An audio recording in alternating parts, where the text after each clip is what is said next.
ప్రపంచంలో ఎక్కడున్నా మీ గోత్రనామాలతో వేదమందిర్ నిర్వహించే ఆన్లైన్ పూజలు హోమాల ద్వారా దైవ అనుగ్రహాన్ని పొందండి. లైజింగ్ టీంలో మనతో మాట్లాడడానికి శ్రీనివాస్ గారు ఉన్నారు, మల్లికార్జున ఉన్నారు. శ్రీనివాస్ గారు ఒపీనియన్ ఏంటో తెలుసుకుందాం. శ్రీనివాస్ గారు నమస్తే. పోక్సో కేసు కానీ వేరే గ్రేవ్ కేసులో కానీ రమణమ్మ గారు చెప్పినట్లుగా కన్విక్షన్ రావాలంటే మనం ఏ విధంగా వెళ్తాం, ఆ ప్రొసీజర్ ఎలాగుంటుంది అంటే షెడ్యూల్ అయిన దగ్గర నుండి ఎలా వెళ్ళాలి. రెండోది మీ సర్వీస్లో బాగా గుర్తుండిపోయిన ఒక కేసు చెప్పండి. ఒక మర్డర్ కేసు కానీ ఒక రేప్ కేసు కానీ, అంటే ఈ కేసులో మనం సాధిస్తాం అనుకున్నాం, సాధించాం అంతే.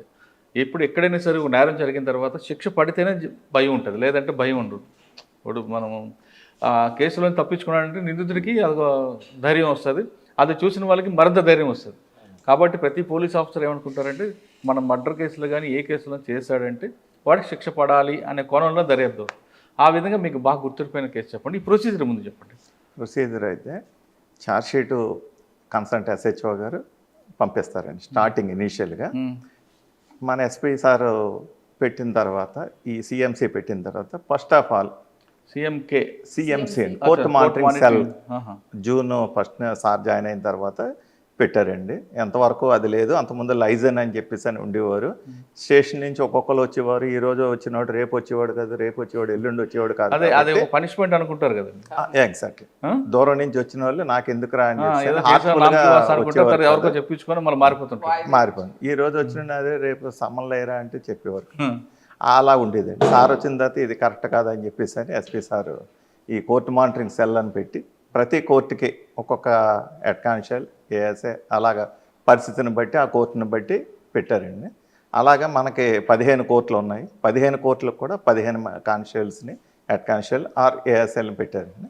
వాటిలో heavy courts SC ST court, POCSO court ఉన్నాయి. వాటిలో ఇద్దరిని పెట్టారు. ఎందువల్లంటే అక్కడ మోర్ దాన్ 500 కేసెస్ ఉన్నాయి. మేము చేసేదంటే ఫస్ట్ ఆఫ్ ఆల్ ఛార్జ్షీట్ బిఫోర్గా పంపుతారండి. పంపిన తర్వాత ఇక్కడ ఎస్పీ సార్ ఆదేశాల ప్రకారం మన మల్లికార్జున గారు, రాంబాబు గారు అని ఇద్దరు ఉన్నారు. వీళ్ళు ఛార్జ్షీట్ని ఆర్టిఫిషియల్ ఇంటెలిజెన్స్ సారే ట్రైనింగ్ ఇచ్చారు వీళ్ళకి. అందులో పెడతారు. పెట్టిన తర్వాత అందులో ఏమున్నాయి లూప్ హోల్స్ అన్నది వీళ్ళు తయారు చేసి, అందులో లూప్ హోల్స్ ఏవైతే ఉన్నాయో అవన్నీ కూడా కన్సల్ట్ ఎస్హెచ్ఓ గారికి మళ్ళీ పంపి మళ్ళీ తయారు చేస్తారు. తయారు చేసిన తర్వాత మళ్ళీ పంపుతారు. ఓకే బాగానే ఉంది. ఇందులో కాకుండా ఒకసారి కొన్ని కేసులో సప్లిమెంటరీ ఛార్జ్షీట్ చేస్తాం, అప్పుడు ఏం చేస్తాం? అదే సార్, ఫస్ట్ ఇది చేస్తాం సార్. చేసిన తర్వాత లీగల్ అడ్వైజర్ గారి దగ్గర పంపుతారు సార్. ఈ మన వరకు సాటిస్ఫై అయ్యాం కాబట్టి లీగల్ అడ్వైజర్ గారు కూడా చూసి ఓకే బాగానే ఉంది అని అనుకుంటే ఛార్జ్షీట్కి ఐఓ గారు వేస్తారు. అయితే ఈ చేసిన క్రమంలో ఐఓ గారి కొత్తగా ఆలోచన రావచ్చండి.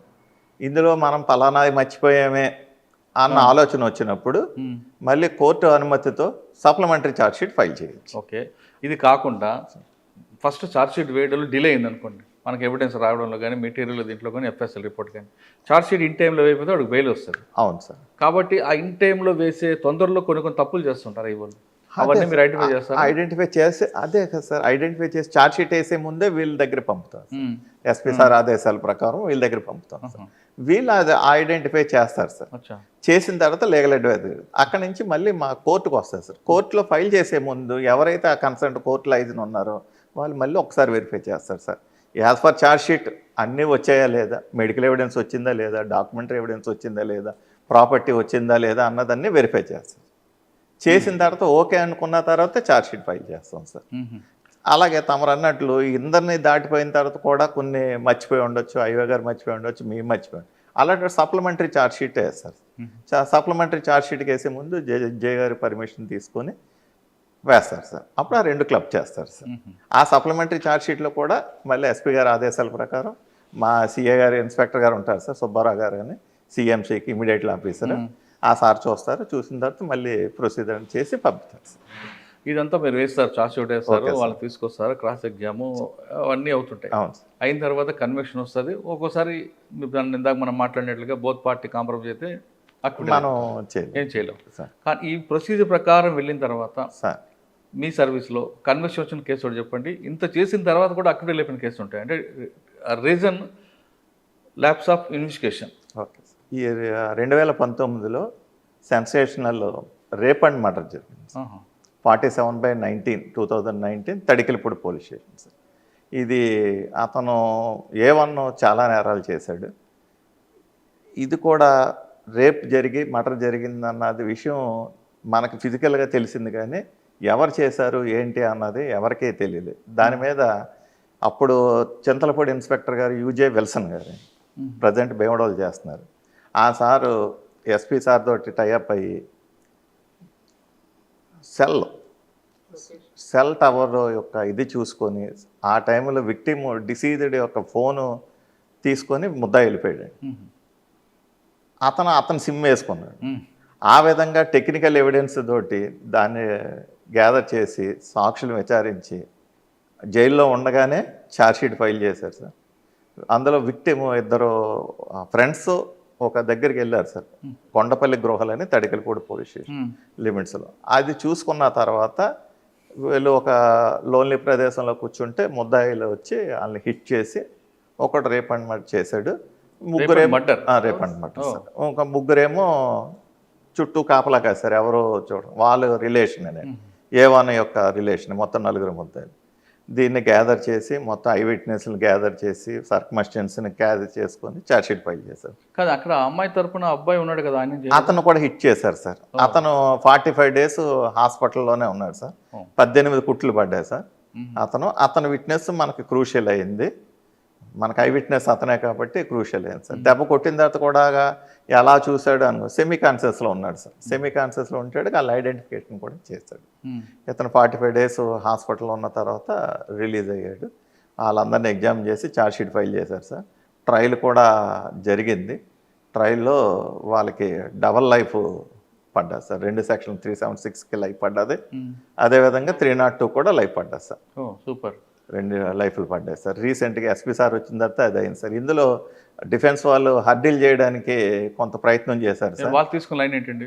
వాళ్ళు తీసుకున్నది ఏంటంటే ఐఓల్ని వాళ్ళు ఇన్ టైంలో చేయలేదు సార్. చేయకుండా డిలే చేయడానికి ప్రయత్నం చేశారు అన్నమాట. డిలే చేయడానికి ప్రయత్నం చేస్తే మేడం గారు క్లోజ్ చేస్తారు, జడ్జి గారు, ఫోక్సో జడ్జి గారు క్లోజ్ చేస్తారు.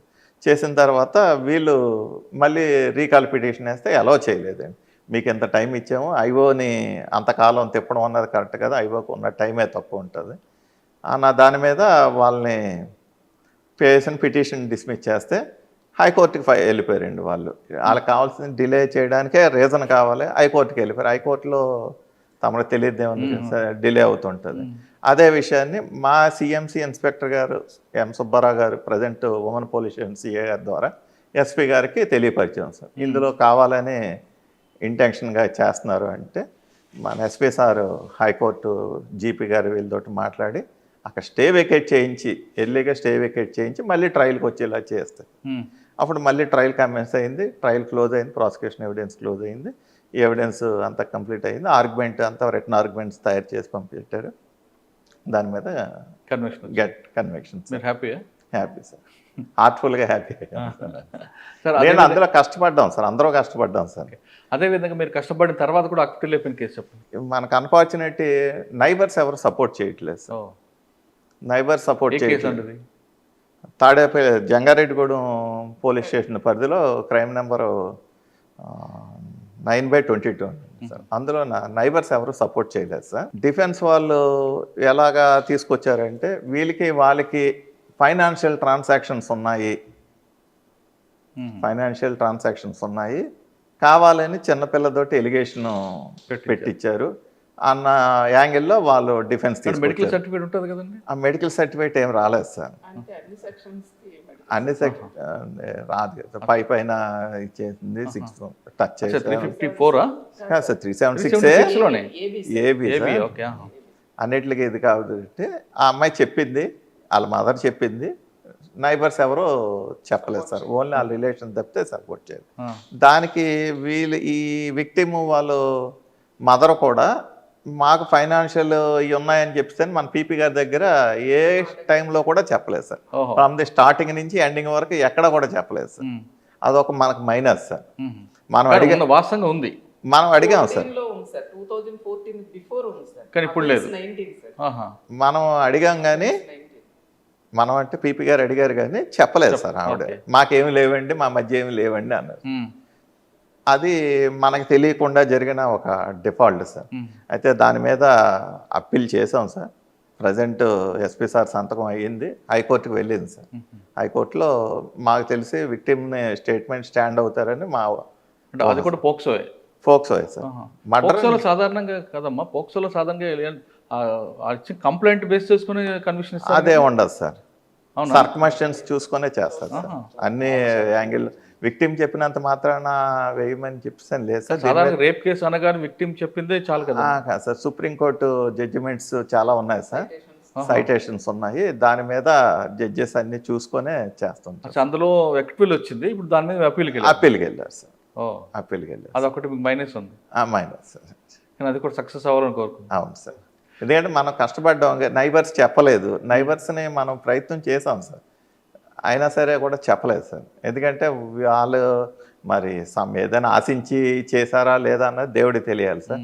కన్సల్ట్ ఐఓ గారికి చెప్పాం సార్, వాళ్ళు కూడా సమన్ ఇచ్చేటప్పుడు అడిగారు సార్, అయినా సరే కూడా ఇచ్చేయలేదు సార్. ఎస్పీ సార్ వచ్చిన తర్వాత కోర్టు మానిటరీ సెల్ పెట్టిన తర్వాత జూన్లో పెట్టారు సార్, 2024 జూన్లో పెట్టారు.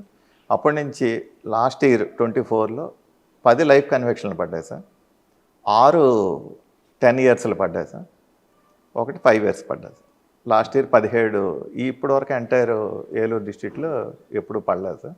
24లో ఆ అచీవ్మెంట్ అందుకున్నాం సార్. అదేవిధంగా ఇప్పుడు 25కి వచ్చేసరికి టోటల్ 11 కేసెస్ కన్విక్షన్స్ వచ్చాయి సార్. ఇప్పటికి యాజ్ ఆన్ టుడేకి 11 కన్విక్షన్స్ వచ్చాయి సార్. అందులో 5 లైఫ్లు ఉన్నాయి సార్, ఒక 22 ఏమో 20 ఇయర్స్ ఉన్నాయి సార్, ఒక 10 ఇయర్స్ ఉంది, ఒకటి 7 ఇయర్స్ ఉంది సార్. బాగా వచ్చాయి సార్. ఇంకా మాకు రావడానికి చాలా కేసెస్ రెడీగా ఉన్నాయి సార్. ఈ డిసెంబర్ లోపల లాస్ట్ ఇయర్ కంటే ఎక్కువ తేయడానికి ప్రయత్నం చేస్తాం. మా 15 మంది, మా సుబ్బారావు సయ్య గారి ఆధ్వర్యంలో ఎస్పీ సార్ ఆదేశాల మేరకు మేము ప్రయత్నం చేస్తాం సార్. శ్రీనివాస్ గారు చెప్తున్నట్లుగా ఏ కేసు అయినా కానీ, ఏ నేరం జరిగినా నేరానికి ముందు ఏం జరిగింది, తర్వాత నేరం జరుగుతున్నప్పుడు ఏం జరిగింది, ఉన్నది ఉన్నట్లుగా వాస్తవం చెప్తే ఎక్కడైతే శిక్ష పడతారు.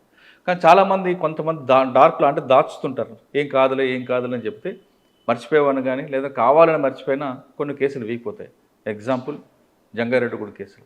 ఆ కేసులో నిందితుడికి తమకి మధ్యన ఆర్థిక లావాదేవీలు ఉన్న విషయం కానీ ముందే పీపీ గారు చెప్పుంటే ఆయన వేరే గ్రౌండ్ ప్రిపేర్ చేసుకొని దానికి లింక్ పెట్టేవారు. కానీ ఆ విషయం చెప్పకపోవడంతో ఈ కేసులో అక్టిల్ వచ్చింది. ఇక మరొక వ్యక్తి ఉన్నారు,